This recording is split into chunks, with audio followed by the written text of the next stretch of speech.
Hello everyone. मेरा नाम है राहुल और आप देख रहे हैं साहित्य परिवार। साहित्य परिवार में आप सभी का स्वागत है। आज है पीवाईक्यू की क्लास 37। पीवाईक्यू की क्लास 37 है, प्रीवियस ईयर क्वेश्चन पेपर की क्लास 37। इसमें हम लोग दिसंबर 2018 के प्रश्नों को सॉल्व कर रहे हैं।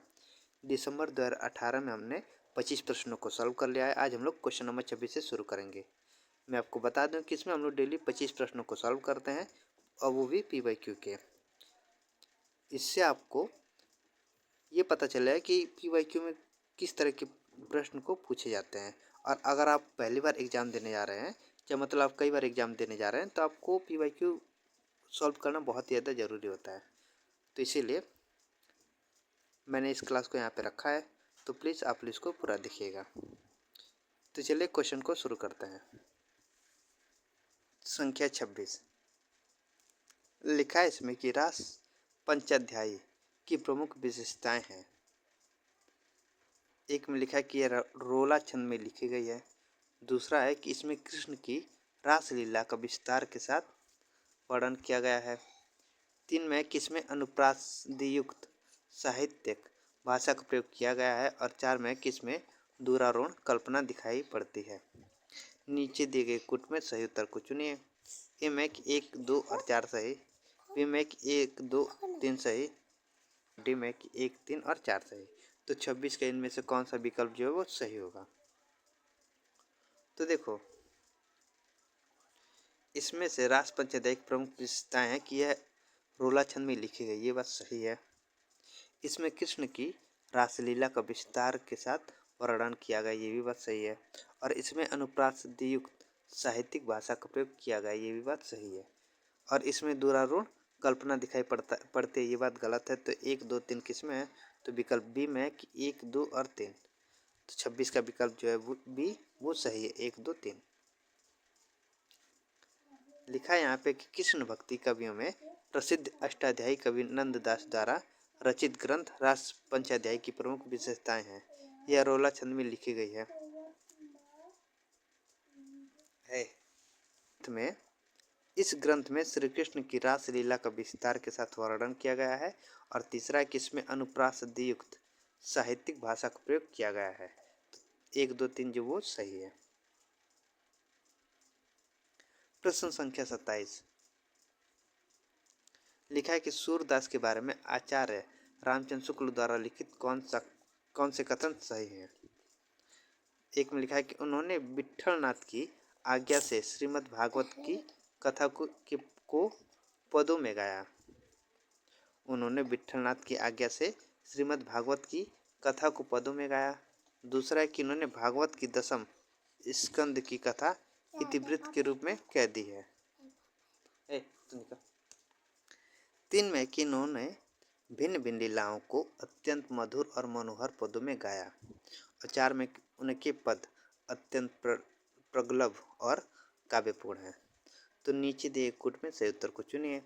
ए में 1, 2 और 3 सही, बी में 1, 2, 4 सही, सी में 2, 3 और 4 सही और डी में 1 और 2 सही। तो 27 का विकल्प इसमें से कौन सा सही होगा। तो देखो, सूरदास के बारे में आचार्य रामचंद्र शुक्ल के द्वारा लिखित कौन से कथन सही हैं। तो उन्होंने विट्ठलनाथ की आज्ञा से श्रीमद् भागवत की कथा को पदों में गाया, ये बात गलत है। ये बात क्या है? गलत है। उन्होंने भागवत के 10वें स्कंद की कथा इतिवृत्त के रूप में कह दी, ये बात सही है। देखो, जैसे कि पहला मान के चलिए कि ये गलत बात है। जैसे कि आपको पता चला कि नहीं, इसमें से जो लिखा है कि उन्होंने विट्ठलनाथ की आज्ञा से श्रीमद् भागवत की कथा को पदों में गाया। अगर आपको पता है कि नहीं पहला गलत है तो ऑप्शन में देखना है कि पहला किस में, ए में है, बी में है और डी में है। जब आपको पता चले कि नहीं पहला ए, बी, डी में है और पहला गलत है, तो आपको पता चले कि नहीं सी में तो एक नहीं है, तो आपको अनुमान लगा लेना चाहिए कि नहीं सी जो है विकल्प जो है वो सही है, कि 2, 3 और 4 जो है वो सही होगा। 2, 3, 4 जो है वो सही होगा। तो देखो, 2 सही है। 3 में लिखा है कि उन्होंने भिन्न भिन्न लीलाओं को अत्यंत मधुर और मनोहर पदों में गाया, ये भी बात सही है। 4 में है कि उनके पद अत्यंत प्रगल्भ और काव्यपूर्ण, ये भी बात सही है। तो 2, 3 और 4, तो 27 का 2, 3 और 4 किस में है? तो विकल्प सी में है। तो 27 का विकल्प सी जो है वो सही है, 2, 3 और 4। देखो यहाँ पे लिखा है कि सूरदास के बारे में आचार्य रामचंद्र शुक्ल द्वारा लिखित निम्नलिखित कथन सत्य है। मैं कई बार इसीलिए दोहरा रहा हूँ, कभी पूछ देगा कि मतलब शुक्ल जी ने सूरदास के बारे में क्या कहा था, यही दे देगा कि उन्होंने भिन्न भिन्न लीलाओं को अत्यंत मधुर और मनोहर पदों में गाया।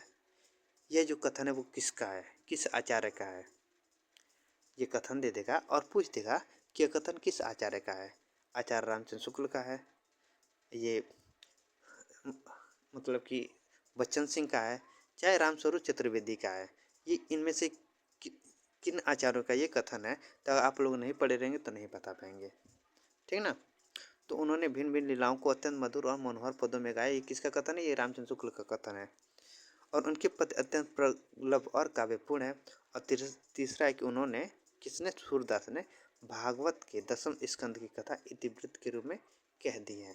तो 2, 3 और 4 सही, 2, 3 और 4 सही है। प्रश्न संख्या 28, रहीम की कविता नगर शोभा की मुख्य विशेषताएं हैं। एक में किसमें नगर का संकुचित वर्णन किया गया है। 2 में किसमें वर्ण व्यवस्था के अनुसार उनकी जाति की स्त्रियों का वर्णन किया गया है। 3 में किसमें स्त्रियों को उत्कृष्ट कोटि का बताया गया है।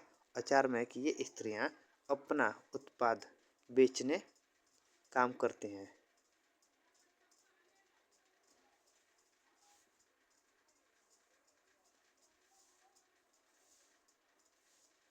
नीचे दिए कुट में सही उत्तर को चुनिए। ए में कि 1, 2 और 4 सही, बी में कि 1, 2 और 3 सही, सी में कि 2, 3 और 4 सही, डी में कि 1 और 4 सही। तो 28 का इसमें से कौन सा विकल्प जो है वो सही होगा। देखो तो इसमें नगर का संकुचित वर्णन किया गया, ये बात सही है, ये बात क्या है वो सही है।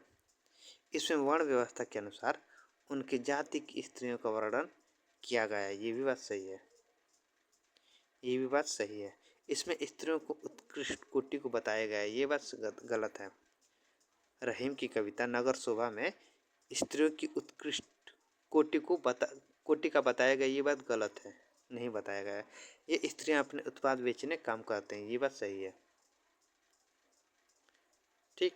तो 1, 2 और 4 किस में है, तो विकल्प ए में है। तो 28 का विकल्प ए जो है वो सही है। आंसर क्या ए है।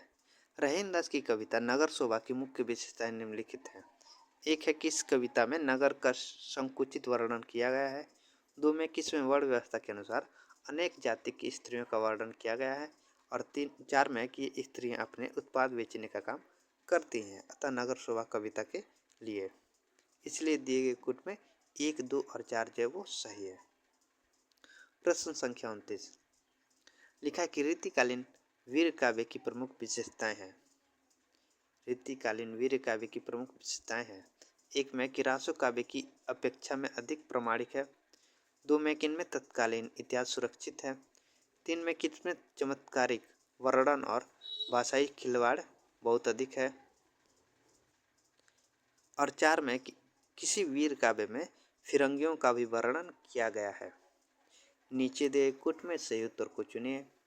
ए में कि 1 और 3 सही, बी में कि 2 और 4 सही, सी में कि 1, 3 और 4 सही, और डी में कि 1, 2 और 4 सही। तो 29 का विकल्प इसमें से कौन सा सही होगा। तो देखिए फिर से पढ़ लेते हैं कि रीतिकालीन वीर काव्य की प्रमुख विशेषताएं हैं। तो 1 में कि रासो काव्य की अपेक्षा में अधिक प्रमाणिक है, ये बात सही है, रासो काव्य की अपेक्षा में अधिक प्रमाणिक है। दूसरा कि इनमें तत्कालीन इतिहास सुरक्षित है। रीतिकालीन वीर काव्य की प्रमुख विशेषताओं में इसमें क्या है कि इनमें तत्कालीन इतिहास जो है वो सुरक्षित है, तो ये भी बात सही है। तीसरा कि इनमें चमत्कारिक वर्णन और भाषाई खिलवाड़ बहुत अधिक है, नहीं, इसमें चमत्कारी वर्णन और भाषाई खिलवाड़ ज़्यादा नहीं है, बहुत अधिक नहीं है, ये बात गलत है। और किसी वीर काव्य में फिरंगियों का भी वर्णन किया गया है, ये बात सही है। 1, 2 और 4 सही, किसमें है, तो विकल्प डी में है। तो 29 का विकल्प डी जो है वो सही है, 1, 2 और 4 सही। देखो आंसर डी है। लिखा है कि रीतिकालीन वीर काव्य रासो काव्य की अपेक्षा में अधिक प्रामाणिक है। इसमें तत्कालीन इतिहास सुरक्षित है और किसी वीर काव्य में फिरंगियों का भी वर्णन किया गया है, अतः दिए गए कुट में 1, 2 और 4 जो है वो सही है। प्रश्न संख्या 30, निम्नलिखित में से कौन से युग्म सही है? इनमें से कौन से युग्म जो है वो सही है? विष्णुप्रिया खंड काव्य, सिद्धराज खंड काव्य, 3 साकेत महाकाव्य और जय भारत ये मुक्तक काव्य है। तो नीचे दिए कुट में सही उत्तर को चुनिए। मतलब यहाँ पे ग्रंथ के नाम दिए गए, यहाँ पे विद्या मतलब कि किस विद्या की है, मतलब कि खंड काव्य की है कि महाकाव्य की। तो यहाँ पे लिखा है ना, तो इसमें मिलान करना है कौन सी युग्म जो वो सही है। इसमें से कौन सी युग्म जो है वो सही है? तो देखो, ए में है कि 1, 2, 1, 3 और 4 सही, बी में कि 3, 4 सही, सी में कि 1, 2, 3 सही और डी में कि 1 और 2 सही। 3 में से कौन सा युग्म जो है वो सही है? खंड काव्य, ये बात सही है। विष्णु प्रिय क्या है वो एक खंड काव्य, तो ये बात सही है। दूसरा है कि सिद्धराज ये खंड काव्य, ये भी बात सही है। ये भी बात क्या है? सही है। है कि साकेत, साकेत क्या है? साकेत जैसे कि आपको पता महाकाव्य है ना, साकेत महाकाव्य है, तो ये भी बात सही है। लेकिन जय भारत ये मुक्तक काव्य, ये बात गलत है। जय भारत मुक्तक काव्य नहीं, ये भी खंड काव्य है। ये भी क्या है? खंड काव्य है। ठीक, तो इसलिए जो है वो गलत है। तो कौन कौन इसमें सही है? 1, 2 और 3, किसमें 1, 2, 3? विकल्प सी में है। तो 30 का विकल्प सी जो है वो सही, 1, 2 और 3 जो है सही है। देखो आंसर जो है वो सी है। ग्रंथ लिखा है कि विष्णु प्रिया ये खंड काव्य किसका? मैथिली शरण गुप्त का है। सिद्धराज खंड काव्य है, किसका? मैथिली शरण गुप्त का है। साकेत खंड महाकाव्य है, मैथिली शरण गुप्त का है। और जय भारत एक खंड काव्य मैथिली शरण गुप्त का है। लेकिन वहाँ पे जय भारत क्या लिखा था? तो वहाँ पे लिखा था जय भारत के साथ मुक्तक काव्य है, लेकिन ये मुक्तक काव्य नहीं, ये खंड काव्य है। प्रश्न संख्या 31, लिखा कि निम्नलिखित विकल्पों में से किनका संबंध माखनलाल चतुर्वेदी से है? 1 सिपाही, 2 आर्द्रा, 3 दैनिकी और 4 पुष्प की अभिलाषा। निम्नलिखित विकल्पों में से किनका संबंध माखनलाल चतुर्वेदी से है? तो किनका संबंध माखनलाल चतुर्वेदी से है? तो देखो 1 और 4 सिपाही और पुष्प की अभिलाषा, इसका संबंध जो वो माखनलाल चतुर्वेदी से है, सिपाही और पुष्प की अभिलाषा। तो 1 और 4 किस में है? तो विकल्प बी में है। तो 31 का विकल्प बी जो है वो सही है। देखो निम्नलिखित विकल्पों में सिपाही और पुष्प की अभिलाषा का संबंध माखनलाल चतुर्वेदी से है, जबकि आद्रा 1927 एवं दैनिकी 1942 सियाराम शरण गुप्त की खंड काव्य हैं। प्रश्न संख्या 32, लिखा है कि सुमित्रानंदन पंत की निम्नलिखित कृतियों में से किन पर अरविंद दर्शन का प्रभाव पड़ा है? 1 गुंजन, 2 स्वर्ण, 3 रजत शिखर और 4 ग्राम्या। सुमित्रानंदन पंत के निम्नलिखित कृतियों में से किन पर अरविंद दर्शन का प्रभाव पड़ा है? तो नीचे दिए कोटों में सही उत्तर को चुनिए। ए में 1 और 3 सही, बी में 3 और 4 सही, सी में 2 और 3 सही और डी में 1 और 3 सही। तो 32 का विकल्प जो इसमें से कौन सा सही होगा? तो देखो स्वर्ण और क्या है रजत शिखर, इन दो कृतियों पर अरविंद दर्शन का प्रभाव पड़ा है। तो 2 और 3 किस में है? तो विकल्प सी में है। तो 32 का विकल्प सी जो वो सही है। देखो सुमित्रानंदन पंत की स्वर्ण और रजत शिखर पर अरविंद दर्शन का प्रभाव पड़ा है, जबकि गुंजन ग्राम्य पर इसका प्रभाव नहीं पड़ा है। इनकी अन्य कृतियाँ उच्छावास 1920, ग्रंथि 1920, वीणा 1927, पल्लव 1928, गुंजन 1932, युगांत 1936, युगवाणी, स्वर्ण किरण, स्वर्णधुली, युगपथ, उत्तरा, लोकायतन, चितंबरा पर इनके ज्ञानपीठ पुरस्कार भी प्राप्त हुआ था सुमित्रानंदन पंत को। एक बार फिर से रिवीजन करते हैं। उच्छावास 1920, ग्रंथि 1920, वीड़ा 1927, पल्लव 1928, गुंजन 1932, युगांत 1936, युगवाणी, फिर स्वर्ण किरण, स्वर्णधुली, युगपथ, उत्तरा, लोकायतन, पीतम्बरा, ठीक ना। ज्ञान मतलब कि लोकायतन चितंबरा ये सॉरी मैं मतलब गलती से बोल गया था पीतम्बरा, ये चितंबरा है, ठीक। इनकी अन्य कृतियां हैं। प्रश्न संख्या 33 लिखा है विदेशी पृष्ठभूमि पर आधारित हिंदी उपन्यास है। 1 वे दिन, 2 रुकोगी नहीं राधिका, 3 सात नदियां एक समुद्र, 4 उस शहर तक। विदेशी पृष्ठभूमि पर आधारित हिंदी उपन्यास है। इनमें से कौन सा उपन्यास विदेशी पृष्ठभूमि पर आधारित है? नीचे दिए कुट में से सही उत्तर को चुनिए। ए में है कि 2, 3 और 4 सही, बी में कि 1, 2, 3 सही, सी में कि 1, 3, 4 सही और डी में कि 3 और 4 सही। तो 33 का विकल्प इसमें से कौन सा सही होगा? में से वे दिन, रुकोगी नहीं राधिका और सात नदियां एक समुद्र, ये तीनों उपन्यास विदेशी पृष्ठभूमि पर आधारित उपन्यास है। 1, 2 और 3 सही। तो किसमें सही होगा? 1, 2, 3 किसमें? तो विकल्प बी में है। तो 33 का विकल्प बी जो है वो सही है। 1, 2 और 3 सही। देखिए आंसर क्या है? बी है। लिखा है कि विदेशी पृष्ठभूमि पर आधारित उपन्यास कौन कौन से आधारित उपन्यास है? वे दिन निर्मल वर्मा का, रुकोगी नहीं राधिका उससे प्रेमवदा का, सात नदियां एक समुद्र नासिरा शर्मा का उपन्यास है। और ये तीनों उपन्यास विदेशी पृष्ठभूमि पर आधारित उपन्यास है। जबकि उस शहर तक, इसका संबंध विदेशी पृष्ठभूमि से नहीं है।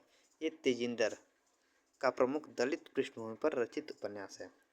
अतः दिए गए कोड में 1, 2 और 3 जो वो सही है। प्रश्न संख्या 34 देश विभाजन के प्रसंग पर आधारित उपन्यास है। देश विभाजन के प्रसंग पर आधारित उपन्यास है। 1 झूठा सच, 2 तमस, 3 कितने पाकिस्तान और 4 छोटे छोटे महायुद्ध। नीचे दिए गुट में से सही उत्तर को चुनिए। ए में लिखा कि 1, 2 और 3 सही, बी में कि 1 और 2 सही, सी में कि 2 और 3 सही और डी में कि 3 और 4 सही। तो 34 का इनमें से कौन सा विकल्प सही होगा? तो देखो देश विभाजन के प्रसंग पर आधारित उपन्यास है कौन कौन से? तो एक है झूठा सच, एक है तमस और एक है कितने पाकिस्तान। ये तीनों देश विभाजन के प्रसंग पर आधारित उपन्यास है। 1, 2, 3 किस में है? तो विकल्प ए में है। तो 34 का विकल्प ए जो वो सही है। आंसर क्या ए है? लिखा कि देश विभाजन के प्रसंग पर आधारित उपन्यास झूठा सच 2 भाग। पहला भाग 1958 जिसका नाम वतन और देश, दूसरा भाग का प्रकाशन 1960 जिसका नाम है देश का भविष्य। देखो इंपॉर्टेंट क्या है कि झूठा सच क्या है? ये 2 भागों में फैला है, 2 भागों में बटा। एक भाग है, पहला भाग का नाम है वतन और देश, प्रकाशन वर्ष 1958 है।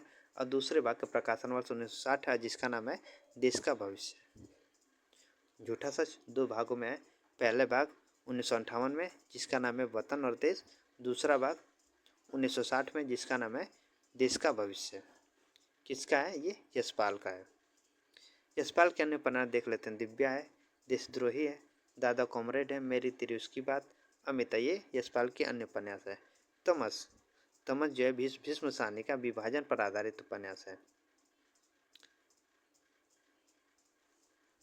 फिर भीष्म साहनी के अन्य उपन्यास को देख लेते हैं। झरोखे, कड़ियाँ, वसंती, ये भीष्म साहनी के प्रमुख अन्य उपन्यास हैं। जबकि कितने पाकिस्तान, ये किसका? ये कमलेश्वर का विभाजन पर आधारित उपन्यास है। कितने पाकिस्तान, ये कमलेश्वर का है। ये भी देश विभाजन के प्रसंग पर आधारित उपन्यास है। छोटे छोटे महायुद्ध का संबंध देश विभाजन से नहीं है। प्रश्न संख्या 35, जैनेन्द्र की कहानियों का पात्र है। जैनेन्द्र की कहानियों का पात्र है कौन? 1 शमशेर, 2 जुलेखा, 3 वैजुलो, 4 ईश्वर चंद्र। नीचे दिए कुट में सही उत्तर को चुनिए। ए में कि 1, 2 और 3 सही, बी में कि 2, 3, 4 सही, सी में कि 1, 2, 4 सही और डी में कि 3 और 4 सही। तो 35 का विकल्प इसमें से कौन सा सही होगा? तो जैनेन्द्र की कहानियों के पात्र कौन कौन से हैं?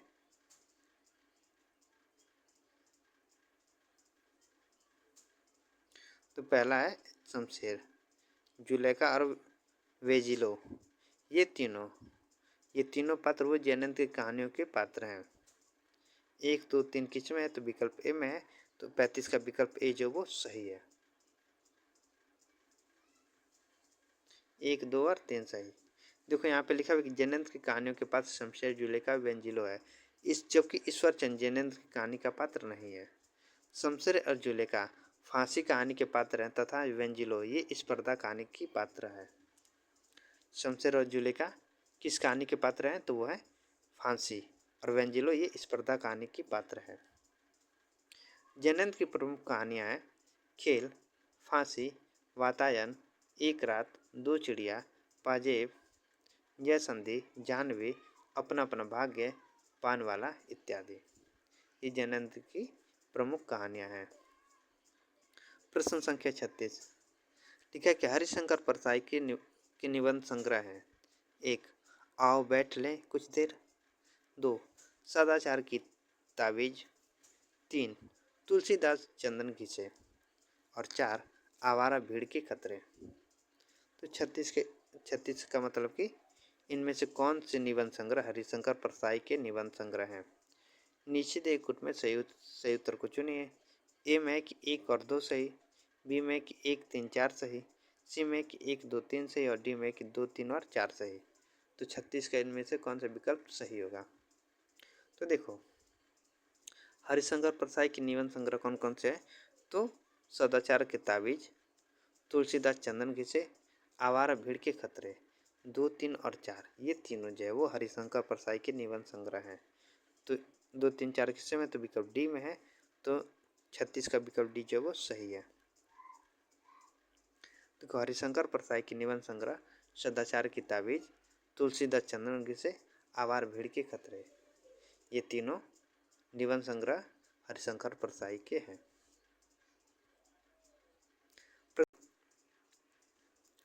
प्रश्न संख्या 37, लिखा है कि निम्नलिखित में से कौन से नाटक लक्ष्मी नारायण लाल द्वारा रचित नहीं है?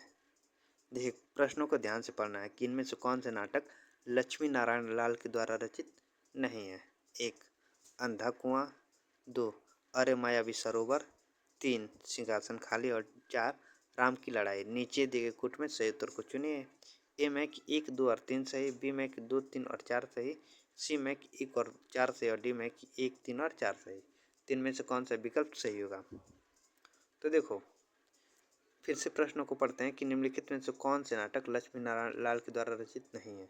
तो देखो अंधा कुआं ये लक्ष्मी नारायण के द्वारा रचित नाटक है और राम की लड़ाई ये भी लक्ष्मी नारायण का नाटक है। तो 1 और 4 तो ये तो लक्ष्मी नारायण लाल के नाटक तो हैं, लेकिन इनमें से कौन नाटक नहीं? अरे मायावी सरोवर और ये सिंहासन खाली, ये दोनों नाटक जो है वो लक्ष्मी नारायण लाल के द्वारा रचित नहीं है। तो ऑप्शन में 2 और 4 देना चाहिए, लेकिन कहीं ऑप्शन में 2 और 4 नहीं दिया है। तो इसीलिए ये प्रश्न जो है वो दिसंबर 2018 के प्रश्नों में पेपर में पूछा गया प्रश्न है। दिसंबर 2018 के पेपर में पूछा गया ये प्रश्न है। तो इसीलिए यहाँ पे 2 और 3 ऑप्शन में नहीं था। तो आयोग ने क्या किया कि इस प्रश्न को मूल्यांकन से बाहर कर दिया। जब सही ऑप्शन दिया नहीं रहेगा तो बच्चे क्या लगाएंगे? देना चाहिए ना 2 और 3, ऑप्शन में 2 और 3 देना चाहिए, लेकिन नहीं दिया है। अगर यही पूछा रहता कि निम्नलिखित में से कौन से नाटक लक्ष्मी नारायण लाल द्वारा रचित है, अगर नहीं को हटा दिया गया रचित है पूछा, तो मतलब कि ऑप्शन रहता कि अंधा कुआं और राम की लड़ाई 1 और 4 किस में? तो विकल्प सी में, तो विकल्प सी जो वो लग जाता। लेकिन पूछा है क्या कि कौन से नाटक लक्ष्मी नारायण लाल के द्वारा रचित नहीं है? तो वो तो अरे मायावी सरोवर और सिंहासन खाली ये दोनों रचना जो है वो लक्ष्मी नारायण लाल के द्वारा रचित नहीं है, लेकिन विकल्प जो है वो 2 और 3 नहीं दिया है, तो इसीलिए इस प्रश्न को आयोग ने मूल्यांकन से बाहर कर दिया है, तो इसको हम लोग हटा देते हैं। देखो, अरे मायावी सरोवर सिंहासन खाली नाटक लक्ष्मी नारायण लाल के नहीं है, जबकि अंधा कुआं आराम की लड़ाई लक्ष्मी नारायण लाल के नाटक है। दिए गए कुट सही नहीं है, अतः आयोग ने इस प्रश्न को मूल्यांकन से बाहर कर दिया है। प्रश्न संख्या 38, निम्नलिखित में से आत्मकथाएं कौन कौन सी हैं? 1. तिरस्कृत। 2. अपनी धरती अपने लोग। 3. बसंत से पतझड़ तक। और 4. सहचर है समय। निम्नलिखित में से आत्मकथाएं कौन कौन सी हैं? तो कौन कौन सी इनमें से आत्मकथाएं हैं? ए 2, 3 और 4 सही। बी 1, 2, 4 सही। सी 1, 2, 3 सही। और डी 1, 3 और 4 सही। तो 38 का विकल्प इसमें से कौन सा सही होगा? तो देखो, कौन कौन सी आत्मकथाएं इसमें से है? तो तिरस्कृत, अपनी धरती अपने लोग और सहचर है समय, ये तीनों क्या है? ये आत्मकथाएं हैं। 1, 3 और 1, 2 और 4 किस में है? तो विकल्प बी में है, तो विकल्प बी जो वो सही है 38 का। तिरस्कृत और अपनी धरती अपने लोग, सहचर है समय, ये तीनों रचनाएं क्या है? वो आत्मकथाएं हैं। तो 1, 3 और 4 सही, तो विकल्प बी जो वो सही है। देखो, निम्नलिखित में से तिरस्कृत, अपनी धरती अपने लोग और सहचर है समय, ये आत्मकथाएं हैं, जबकि बसंत से पतझड़ तक ये आत्मकथा नहीं है, बल्कि रविंद्रनाथ त्यागी द्वारा रचित हास्य काव्य संग्रह है। तिरस्कृत के लेखक सूरजपाल चौहान है। अपनी धरती अपने लोग के लेखक रामविलास शर्मा है। और सहचर है समय के लेखक रामदास मिश्र हैं। तो आंसर का बी जो है विकल्प बी जो है वो सही है। प्रश्न संख्या 39, लिखा कि निम्नलिखित में से कौन से प्रगतिवादी मूल्य नहीं है? 1. व्यष्टि चेतना। 2. यथार्थ चेतना। 3. इतिहास बोध। और 4. एकेश्वरवाद। निम्नलिखित में से कौन से प्रगतिवादी मूल्य नहीं है? नीचे दिए गुट में सही उत्तर को चुनिए। ए में कि 1 और 4 सही। बी में कि 2 और 3 सही। सी में कि 3 और 4 सही। और डी में कि 1, 2 और 3 सही। 39 का इनमें से कौन सा विकल्प सही होगा?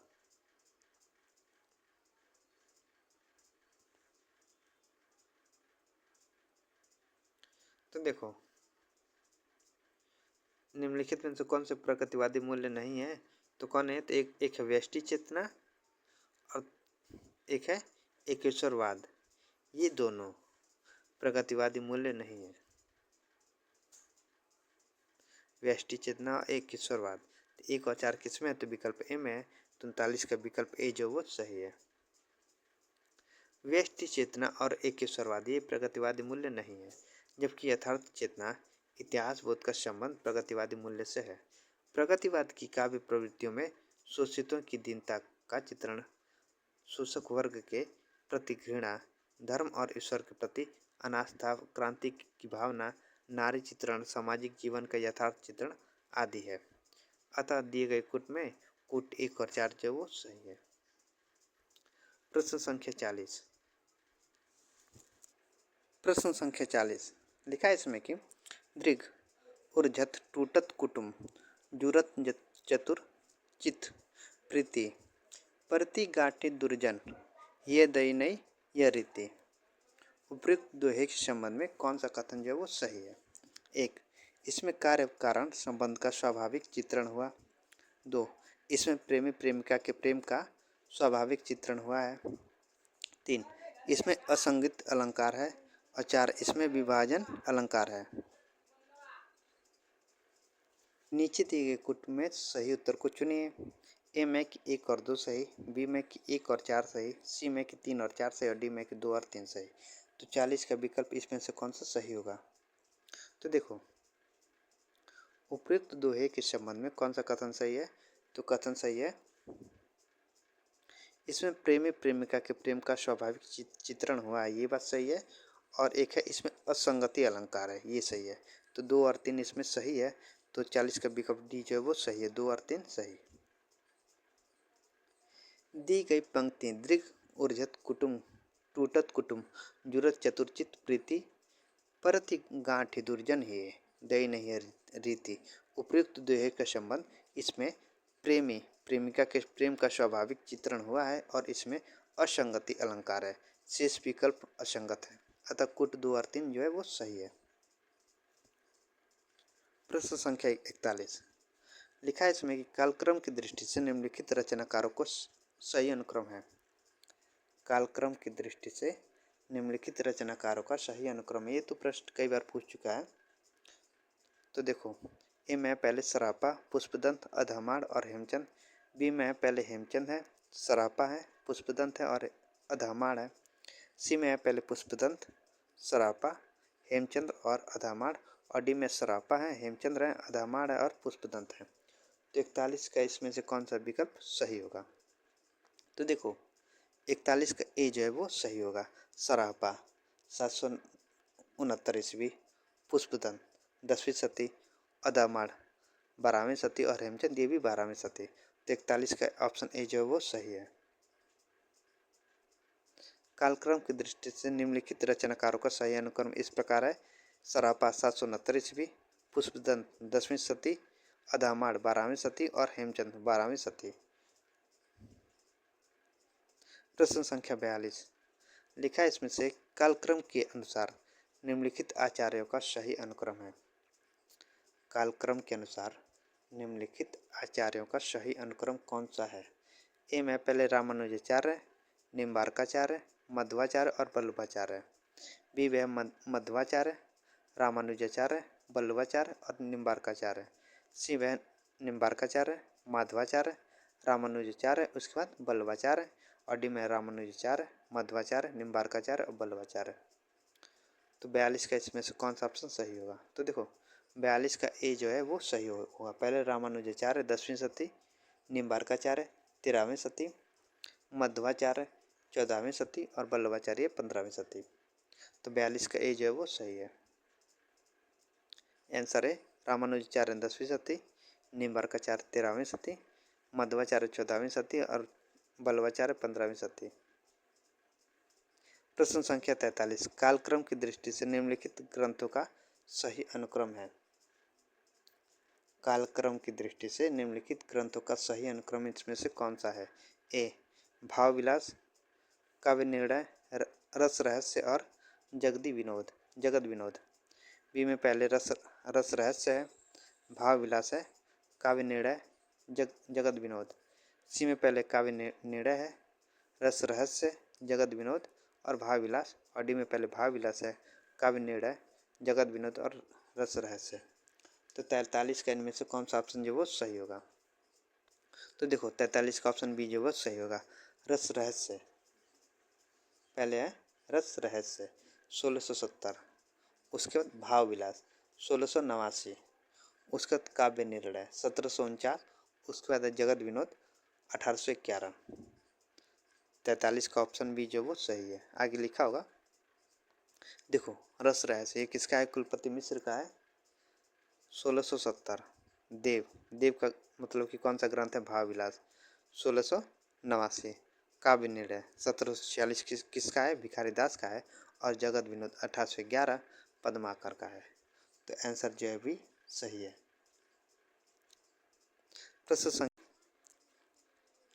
प्रश्न संख्या 44 लिखा है प्रकाशन वर्ष के अनुसार निम्नलिखित रचनाओं का सही अनुक्रम है। ए में पहले एकांत संगीत है, उसके बाद मधुशाला है, उसके बाद शतरंगिनी है, उसके बाद मिलन यामिनी है। बी में पहले मधुशाला है, शतरंगिनी है, मिलन यामिनी है और एकांत संगीत है। सी में पहले मधुशाला है, एकांत संगीत है, शतरंगिनी है, उसके बाद मिलन यामिनी है। और डी में पहले शतरंगिनी है, मधुशाला है, मिलन यामिनी है, एकांत संगीत है। तो 44 का इनमें से कौन सा विकल्प सही होगा? तो 44 का विकल्प सी जो इसमें सही होगा। पहले आएगा मधुशाला 1935, एकांत संगीत 1939, शतरंगिनी 1935 और मिलन यामिनी 1950। तो 44 का ऑप्शन ए सी जो है वो सही है, विकल्प सी जो है वो सही है 44 का। हरिवंश राय बच्चन की दी गई रचनाओं का सही क्रम इस प्रकार है। मधुशाला 1935, ये चारों किसकी है रचनाएं? हरिवंश राय बच्चन की हैं। एकांत संगीत 1939, संत सतरंगिणी 1945 और मिलन यामिनी 1950। प्रश्न संख्या 45, जन्म काल के अनुसार निम्नलिखित रचनाकारों का सही अनुक्रम है। ए में पहले लिखा श्रीधर पाठक, अयोध्या सिंह उपाध्याय हरिऔध, जयशंकर प्रसाद, सुमित्रानंदन पंत। बी में पहले श्रीधर पाठक है, उसके बाद जयशंकर प्रसाद, उसके बाद अयोध्या सिंह उपाध्याय हरिऔध है, सुमित्रानंदन पंत है। सी में अयोध्या सिंह उपाध्याय हरिऔध, श्रीधर पाठक, सुमित्रानंदन पंत और जयशंकर प्रसाद। अयोध्या सिंह उपाध्याय हरिऔध, श्रीधर पाठक, जयशंकर प्रसाद और सुमित्रानंदन पंत। तो 45 के इनमें से कौन सा विकल्प सही होगा? तो विकल्प ए जो वो सही होगा, श्रीधर पाठक 1859 ईस्वी।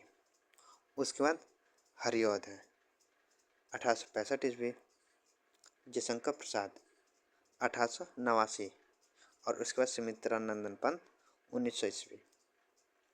1900 ईस्वी। तो 45 का ऑप्शन ए जो है वो सही है। आगे लिखा भी है कि श्रीधर पाठक 1859, हरिऔध 1865, जयशंकर प्रसाद 1889 और सुमित्रानंदन पंत 1900। तो विकल्प ए जो है वो सही है। प्रश्न संख्या 46, प्रकाशन वर्ष के अनुसार निम्नलिखित रचनाओं का सही अनुक्रम है। प्रकाशन वर्ष के अनुसार निम्नलिखित रचनाओं का सही अनुक्रम कौन सा है? ए अनामिका, झरना, पल्लव, निहार। बी में है पहले पल्लव, निहार, झरना, अनामिका। सी में झरना, अनामिका, पल्लव और निहार। और डी में पहले झरना है, पल्लव है, अनामिका है, उसके बाद निहार है। तो 46 का विकल्प इसमें से कौन सा सही होगा? तो देखो 46 का विकल्प सी जो वो सही होगा। पहले आएगा झरना 1918, उसके बाद अनामिका 1923, उसके बाद पल्लव 1928, उसके बाद निहार 1930। तो झरना 1918, अनामिका 1923, पल्लव 1928 और निहार 1930। देखो आंसर सी है, लिखा है कि झरना 1918। झरना 1918 है, किसका है? जयशंकर प्रसाद का है। झरना किसका है? जयशंकर प्रसाद का है।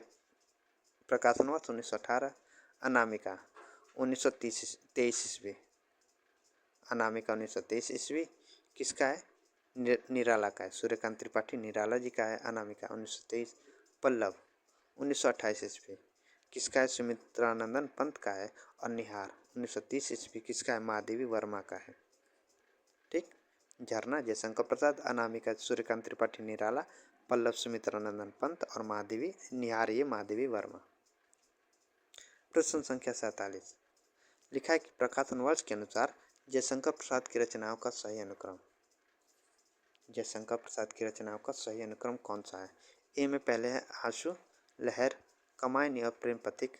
बी में पहले प्रेम पथिक, लहर, आंसू, कमायनी। सी में है प्रेम पथिक, आंसू, लहर, कमायनी और उसके बाद डी में लहर, प्रेम पथिक, कमायनी और आंसू। तो 47 का इसमें से कौन सा विकल्प सही होगा? तो देखो सबसे पहले आएगा प्रेम पथिक। प्रेम पथिक 1914, उसके बाद आंसू 1925, उसके बाद लहर 1933, उसके बाद है कमायनी 1935। तो 47 का सी जो है विकल्प सी जो है वो सही है। देखो प्रेम पथिक 1914, आंसू 1925, लहर 1933 और कमायनी 1935।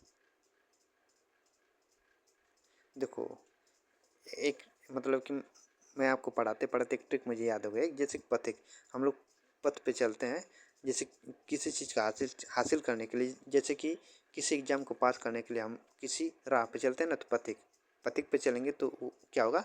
आंसू निकलेंगे। मतलब कष्ट होता है ना, कहीं कहीं हम फेल हो जाते हैं तो मतलब कष्ट होता है। उसको जब आंसू निकलेंगे तो एक मतलब कि आप मान सकते हैं कि लहर, उसमें से लहर निकलेगी चाहे जो भी, उसके बाद हम लोग कामयाब होंगे कमाएंगे। बस एक छोटी सी ट्रिक, आप एक ट्रिक के हिसाब से आप लोग चाहेंगे तो याद कर सकते हैं इसको, ठीक ना। तो प्रेम पथिक 1914, आंसू 1925 और लहर 1933 और कमायनी 1935। ये किसके जयशंकर प्रसाद की रचना है। आप कोशिश करते रहिएगा, मतलब कि कोई भी जैसे कि यहाँ पे रचना दी गई, चाहे उपन्यास दिए गए हैं, आप ट्रिक के माध्यम से अगर याद करेंगे तो जल्दी याद होगा वो। 48 में लिखा है कि प्रकाशन वर्ष के अनुसार निम्नलिखित उपन्यासों का सही अनुक्रम है। प्रकाशन वर्ष के अनुसार निम्नलिखित उपन्यासों का सही अनुक्रम है। ए में है पहले कठगुलाब, शेष यात्रा, सूरजमुखी अंधेरे की और ठीकरे की मंगनी। बी में पहले कठगुलाब है, उसके बाद सूरजमुखी अंधेरे के, उसके बाद ठीकरे की मंगनी, उसके बाद शेष यात्रा। सी में पहले सूरजमुखी अंधेरे के, शेष यात्रा, ठीकरे की मंगनी, उसके बाद कठगुलाब। और डी में पहले कठगुलाब है, ठीकरे की मंगनी है, शेष यात्रा है, उसके बाद सूरजमुखी अंधेरे के। तो इनमें से कौन सा विकल्प जो है वो सही होगा। तो विकल्प सी जो है वो सही होगा, सूरजमुखी अंधेरे के। 1972 है, ठीक। शेष यात्रा 84 है, ठीकरे की मंगनी 89 है और कठगुलाब 96, ठीक। 1972, 1984, 1989, 1996। विकल्प सी जो वो सही है 48 का। देखो कृष्णा सोबती का है सूरजमुखी अंधेरे की 1972, किसका है, कृष्णा सोबती का है। शेष यात्रा 1984, उषा प्रेमबुदा का है। ठीकरे की मंगनी 1989, नासिरा शर्मा का है। और कठगुलाब 1996, ये मृदुला गर्ग का है। तो सूरजमुखी अंधेरे की 1972, शेष यात्रा 1984, ठीकरे की मंगनी 1989 और कठगुलाब 1996। प्रश्न संख्या 49 लिखा है कि प्रकाशन वर्ष के अनुसार निम्नलिखित कहानी संग्रहों का अनुक्रम है। प्रकाशन वर्ष के अनुसार निम्नलिखित कहानी संग्रहों का अनुक्रम कौन सा है। ए में लिखा है पहले सतह से उठता आदमी, इंसान के खंडहर, परिंदे और पीली छतरी वाली लड़की। बी में है पीली छतरी वाली लड़की, परिंदे, सतह से उठता आदमी, इंसान के खंडहर। सी में परिंदे, इंसान के खंडहर, सतह से उठता आदमी और पीली छतरी वाली लड़की। और डी में इंसान के खंडहर, परिंदे, सतह से उठता आदमी और पीली छतरी वाली लड़की। तो 49 का इनमें से कौन सा विकल्प सही होगा। तो देखो 49 का विकल्प डी जो वो सही होगा, इंसान के खंडहर। 50, 1950। परिंदे 1960। सतह से उठता आदमी 71 और पीली छतरी वाली लड़की 2001। तो इंसान के खंडहर 1950, परिंदे 1960, सतह से उठता आदमी 1971 और पीली छतरी वाली लड़की सन 2001। तो 49 का विकल्प डी जो है वो सही है। देखो विकल्प डी जो है वो सही है, इंसान के खंडहर 1950 किसका है, मोहन राकेश का है। परिंदे 1960 निर्मल वर्मा का है। और सतह से उठता आदमी 1971 मुक्तिबोध का है। और पीली छतरी वाली लड़की सन 2001 ये उदय प्रकाश का कहानी संग्रह है। आज का अंतिम प्रश्न है प्रश्न संख्या 50 लिखा है प्रकाशन वर्ष के अनुसार विद्या निवास मिश्र के निबंध संग्रहों का सही अनुक्रम है। ए तमाल की झरोखों से, ये तमाल की झरोखों से है। फिर शेफाली झर रही है, फिर है शिरीष की याद आई, उसके बाद है रथ यात्रा। बी में है तमाल की झरोखों से, शिरीष की याद आई, रथ यात्रा, उसके बाद है शेफाली झर रही है। सी में शेफाली झर रही है, रथ यात्रा, तमाल की झरोखों से, उसके बाद शिरीष की याद आई। और डी में शिरीष की याद आई, तमाल की झरोखों से, शेफाली झर रही है और रथ यात्रा। तो 50 का इनमें से कौन सा विकल्प सही होगा। तो 50 का ए जो है वो सही होगा, तमाल की झरोखों से 1981। 1981 शेफाली झर रही है 1989, शिरीष की याद आई 95, 1995 और रथ यात्रा 2002। ठीक, तो 50 का ए जो वो सही होगा। देखो प्रकाशन वर्ष के अनुसार विद्या निवास मिश्र के निबंध संग्रहों का सही क्रम इस प्रकार है। तमाल की झरोखों से 1981, शेफाली झर रही है 1989, शिरीष की याद आई 1995 और रथ यात्रा सन 2002। ये चारों जैवो निबंध संग्रह किसके हैं? विद्या निवास के हैं। ठीक, तो ये थे आज के 50 प्रश्न। अगर अच्छा लगा हो तो प्लीज़ आप लाइक करिएगा, सब्सक्राइब करिएगा। मैं ऐसे और प्रश्न आपको लेकर आता रहूँगा जो आपके एग्ज़ाम के लिए बहुत ज़्यादा महत्वपूर्ण रहेगा। तो आज के लिए इतना ही, धन्यवाद।